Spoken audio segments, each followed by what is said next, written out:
When I was about 7 years old, my dad took me snorkeling in Hawaii. It was a beautiful day with clear waters and a bright sun, so everything you'd expect. I held onto his paddleboard as we swam away from the beach shore. And everything was going as well as you'd hope, until he told me to wear my snorkel and put my head underwater. Like many children, and roughly 51% of adults, I was terrified of the ocean's apex predator, sharks. So that day, instead of looking at the probably gorgeous coral reefs below, I refused to, all because I believed that a shark would come and eat me as soon as I looked at its home.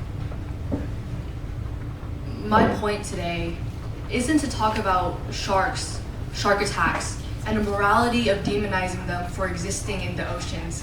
It's about misinformation. If 7-year-old me knew how unlikely it was to be eaten by a shark that day, I would have had a much better time in Hawaii. In the same way, if we as people knew the actual facts about the world around us, perhaps we'd have a much better life. So I want to talk today about some of the things we've been lied to about. There's the saying that lightning never strikes the same place twice, which is false because it definitely does. Skyscrapers are just one example of this. For example, the Bank of America Plaza in Atlanta, Georgia was struck by lightning 156 times from 2015 to 2020. The Willis Tower in Chicago was struck even more frequently, which is to say about 250 times. And if you guys have ever been told that breakfast is the most important meal of the day, sorry. Well, that was a marketing scheme coined by John Harvey Kellogg, founder of Kellogg's cereal. He supported that notion because he wanted people to eat more of his cereal and because he believed it promoted a pure lifestyle.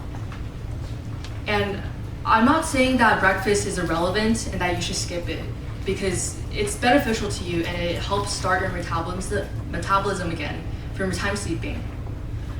But you aren't doomed if you skip it, and it doesn't hold any more value than lunch or dinner.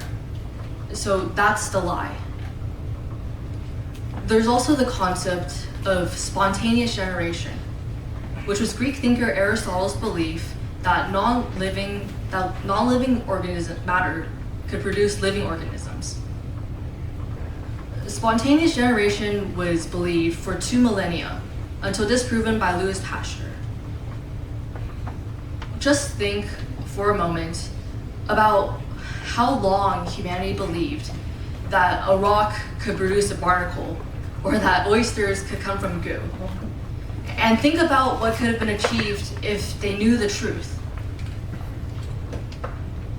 More seriously, there's World War II. And I'm certain you've all heard about it, but just to reestablish the facts. Nazi Germany lasted 12 years, from January of 1933 to May of 1945. 6 million Jewish people were killed in those 12 years, and it wasn't just Jewish people, because millions of others were affected as well.